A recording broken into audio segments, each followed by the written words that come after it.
corporate America has had it enough with Gen Z. Young workers are being fired for not keeping up to their obligations en masse. So that's very concerning, right? He wanted to do business in China. He knew that Nike would explode if they managed to do that, but he was just not figuring it out. And it took him, I think, almost a decade to figure out that it was all about. In this episode, I'm speaking to Oana Iordachescu. Oana is a former senior TA leader at companies like Wayfair and Zalando, and she's now the founder of a company called Fair Cultures. This interview opened my mind to a couple of really interesting areas. Firstly, we spoke about generational teams and what companies are going to look like with several distinct generations all working in the same organization going forward. We then spoke about remote cultures and how companies that are international with lots of different cultures in the same teams are going to look and operate going forward. We also spoke about practical, inclusive recruiting tips for TA professionals, and we finished off with a little bit of Oana's life as a founder. I had loads of key takeaways from this interview, and I hope you do too. Let's jump in.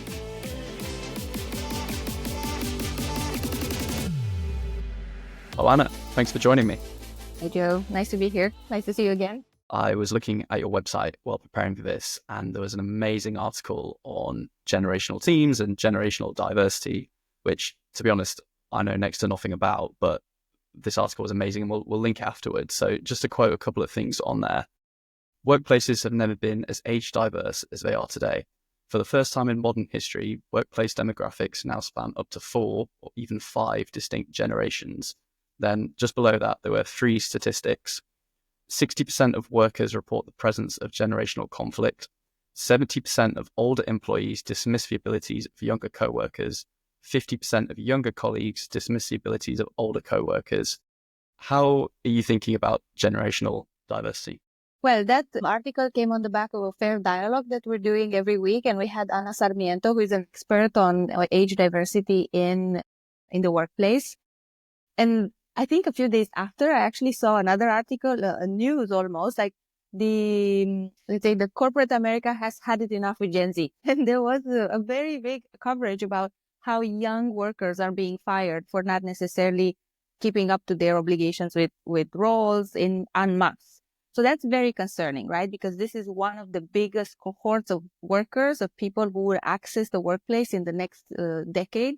Only those organizations who understand what the day-to-day looks like, they're trying to make efforts. And we see some very interesting signs where we see cross-mentoring programs between, let's say, the 45 plus and the 20 years old, or more awareness sessions, just general education about what are motivators, drivers, engagement tactics to connect everybody. And I think this is maybe where people like you and I, who are educators in the HR field, they're trying to make sense of what is impactful when it comes to these awareness sessions, but also what do we do in terms of bridges? And bridges, we talk about digital access, which is a big divide, right? How do we use the internet, or how do we do but also how do we communicate and solve problems and give each other feedback? So there's a lot to do there, but it definitely starts with just being aware of what are the motivators for these generations, and then also understand your organizational culture, because let's say the stereotyping or the categorization that we do for these generations can help so much. Then you really need to go in the nitty-gritty in those organizations. Is there anything we can be doing on an individual level? Some of the things you spoke about there, which were great, were sort of on the team and the org level. Think about things like adaptive communication. Typically, we've done trainings on these where it's like you adapt to different personality types of the different stakeholders you're working with. Is there anything we can be doing in actively thinking about different generations we're working with? I would say definitely when we do all this sentiment analysis or employee engagement surveys, we also need to understand what makes people do their work easier, right? And I think we push a lot for new technology, and maybe the older generations, they're still very much used to picking up the phone and solving the problem on the phone, while all the memes around your millennials and lower, they're like, do not call me, please. Text me or send a pigeon, but do not call me. So this is already a very quick clash that you see. And we need to understand, one, how do we make people more comfortable coming in the middle? So let's say the older generations using more technology in a way that, let's say, the younger generations are using them, and vice versa. So you can't necessarily make everybody just flip their whole style. You need to build that bridge. And I would start there. I would really start at really understanding, how do people work?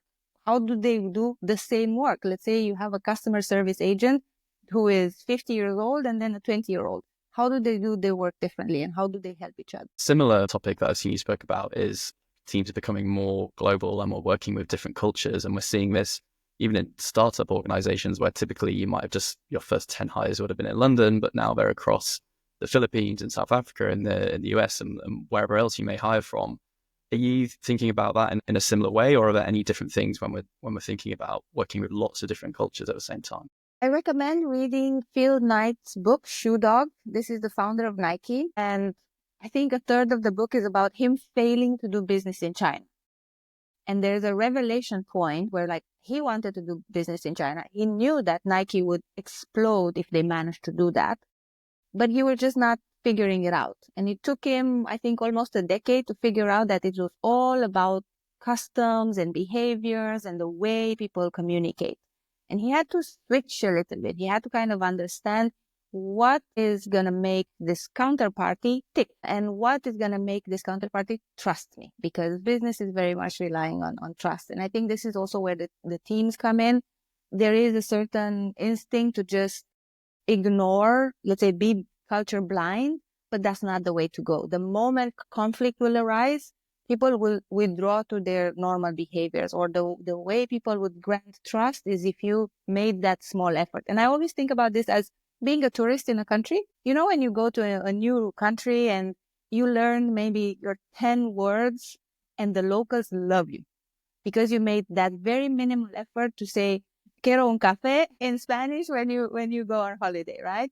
Instead of just asking things in your native language, or ignoring the fact that they don't understand you and just pushing your way through. It is that small effort that builds a little bit of that conversation first.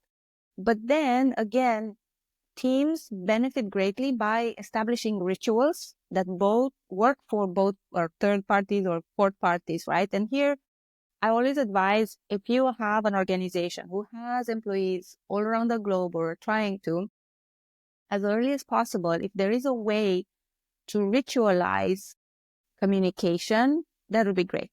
So first of all, do you do your stand-ups or do you do things in written? Everybody needs to understand, how do we communicate ideas, solutions, and decisions.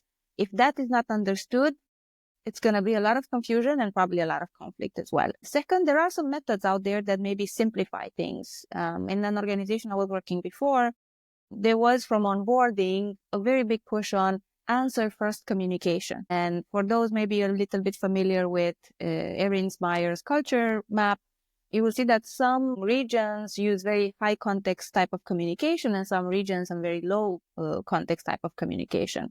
This type of ritualized answer first, it's a cultural, organizational cultural approach, and it tends to not necessarily replace the original cultures of the people have, but establish a certain ritual or a certain way of doing that in that organization. I don't know if you see something similar. If you have any opinion there, I would also love to. I'm sure you're working with a lot of people who have this challenge, and maybe they found some other solutions as well.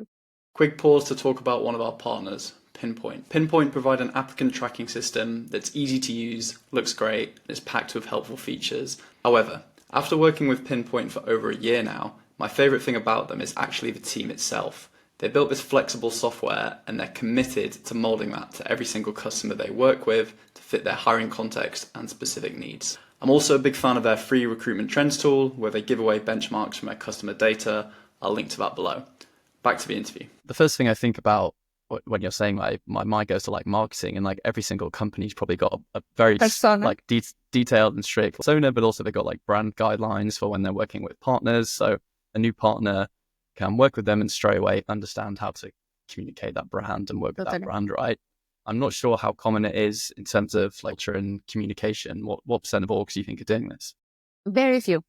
And those who have, I was actually talking this other week because we had some workshops with some global organizations, and they're like, these people who are now in these global organizations trying to do better on cultural cross collaboration, they're like, hey, in the previous organization that I was in, we had a cultural cheat sheet because I had colleagues from Japan, I had colleagues from Indonesia, I had colleagues from Germany, and I'm a guy from Brazil. That was, I quote, like, I didn't know much about how people greet each other, how they establish rapport, how they give feedback to each other. So it was very helpful to have this at least small tidbits that I could then go and investigate more myself or go back to when I was maybe challenged by this type of relationship. So I think that is a brilliant idea, and it's very low lift, right? If you are doing onboarding in an organization, it's just an extra piece of document or an extra hour in that onboarding session. Let's talk a little bit about recruiting then. Do you have any practical advice for inclusive hiring practices for end of 2024? We just launched the training on that, the certificate on that.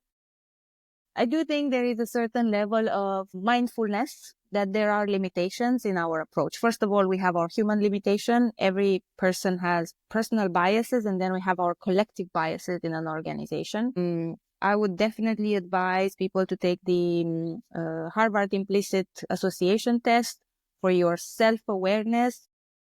Have I been risen with maybe something that doesn't help me make the best decisions when it comes to people and their performance and their match in certain organizations? Second, if you are, especially in a recruitment leadership function, and you need to buy tools, I would be I would get very smart at asking my vendors what these tools can do, good and bad, right?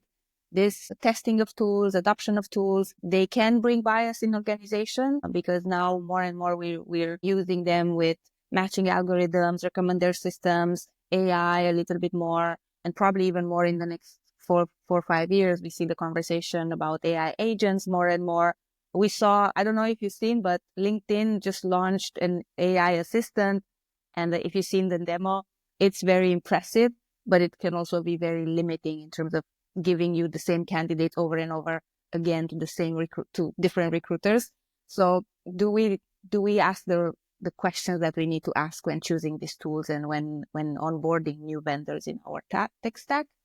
And definitely, I think my third piece here would be recruiters are not the only ones making decisions in the recruitment process. They're probably the least decision makers. They are the selectors, right? They are the recommenders. But the process involves multiple actors. Do we educate those actors in the same style as we educate our recruiters, the hiring managers, the interviewers, the leaders of the organization?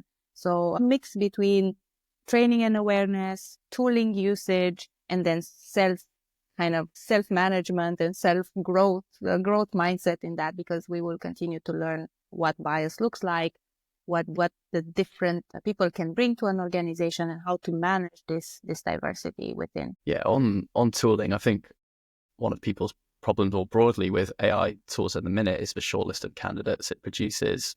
Like it's incomplete and misses some great candidates.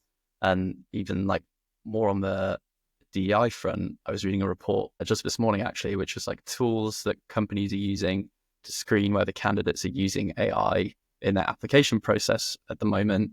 Firstly, there's a lot of false positives, so people are getting flagged as having used AI when they haven't. Yeah. And I think it was disproportionately high that neurodiverse candidates or people with English as a second, third, fourth language were getting flagged at a much higher rate. So there's all kinds of crazy considerations that you probably never initially think about, right, with these new tools. And I must say, those who are now currently searching for jobs, they're a bit freaked out.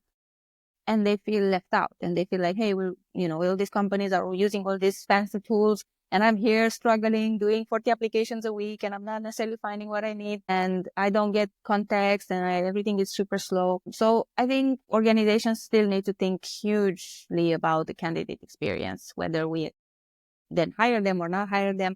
The candidate experience kind of makes and breaks a bit the market, and I feel we're a bit at a juncture point. There's another quote on your website which I love. This one was from Laszlo Bot, and it was basically all about how important hiring is and how important training on hiring is, which I think, given what we both do, we're probably inclined to agree with. But how are you thinking about hiring training and delivering hiring training? I was just yesterday in one of these things, and it was a surprising piece because everybody was supposed to be in person and we were supposed to do a lot of role play and interaction and reflection. But because of the hybrid and because of some thunderstorms here in Barcelona, more than half of the people were online. So I do think in general, the mix between in-person and online trainings is still essential, but each session need to be either or, not mixed at the same time. So for anybody building trainings out there, I think it's really critical to understand what is the training experience beyond the content of the training. And we see some wonderful things out there. There is, for better or worse, a big tendency to do this snack bite type of information. I think they're good for nudges, but they're not necessarily deep learning. So I would try to combine any type of content that is very visual, very kind of snackable, with something more reflection based and discussion based and scenario based as much as possible. This is where I see the impact, where people get the chance to just breathe a little bit and say, how does this actually apply in my day to day? I cognitively absorb this information. I understand what you're saying. It's interesting. But then I go back to my desk and I don't change anything, right? So I think this needs a little bit more measurement, the impact and the change part. Yeah, the bite size thing is definitely something that we're seeing. Like a lot of the feedback we get is, can we make it more bite sized? And this probably also links back to the original part of the conversation, right? Where maybe younger generations are more used to bite sized content. They grow up watching TikToks and short form videos, etc. So that's something we're really trying to balance, is how do you make it bite-sized and engaging, but then also deliver the deep insights which actually make a difference to people. And yeah, those things are very hard. Last question, man. Tell me a little bit about you're a founder as well. You started a business around the same time as me. You built a conference in Barcelona from scratch. How's your journey as a founder been over the last year or two? The roller coaster is real.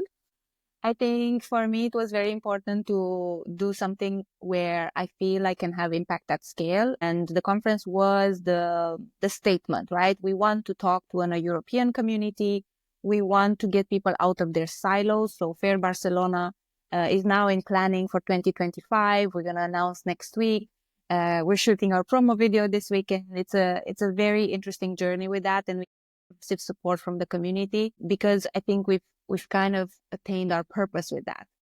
Beyond that, we're launching off-the-shelf trainings. We're doing a lot of custom work with different clients, from audits to trainings to workshops to coaching. My strategy here is just to be there for a very confused ecosystem when it comes to workplace inclusion, and combine the knowledge that we get from research, from academia, and from policymakers, and test things out for the European community, which I think can be a little bit distinct from, let's say, DEI in the US, right? The journey as a founder, I think, was very fun, is very fun.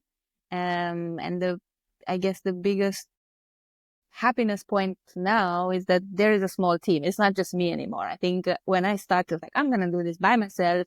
I don't want to bother anybody. I'm going to do a lot of things. And very quickly, I was like, I need help. First of all, if I want to do something meaningful, and also finding the right people and working in a very fun way, in a very kind of open way, in a very creator way, to be honest, is very rewarding. But every 3 weeks, I have a big doubt. Am I on the right path? Am I doing the right thing? Is this useful? And then you need to lift yourself up and start again the next day. But I do have those days, I must confess. I don't know about you, if it's like a smooth ride, but it's something that I'm learning, and I'm trying to take it with grace because it's new. Yeah, I can go in the same day from being convinced I've got the best idea to the worst idea in the world. Similar to you, when you start, you think solo founder, I'm going to be my own boss, run my own calendar. And then for me, I also realized very quickly that sort of 1 + 1 = 3 in those early situations, right? And having people to collaborate and work with is super helpful. But great. Oana, thanks so much for joining me. Thank you so much for having me. A pleasure.